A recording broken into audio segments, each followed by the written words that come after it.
পাঠানোর জন্য আমি আল্লাহর একটা মূল রাস্তা হলো ও বাবা আমি আল্লাহ তোমার জন্য যত বড় বড় নিয়ামত বানিয়ে দিলাম আমি আল্লাহ তোমার জন্য এত পরিমাণ নিয়ামত দিলাম এই নিয়ামতগুলো তোমরা দুনিয়ায় বসে নিজেরা সুন্দর মতন ভক্ষণ করবা আর এই নিয়ামতগুলো ভক্ষণ করার পর আমি আল্লাহকে তোমরা মুতাওয়াজ্জিহ হয়ে যাবা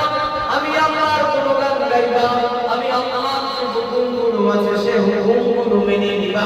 আল্লাহ তাআলা এজন্য কোরআনের ভিতরে বলেন লাইন শাকারতুম লাযিদান্নাকুম ওয়া লাইন কাফারতুম মিন্না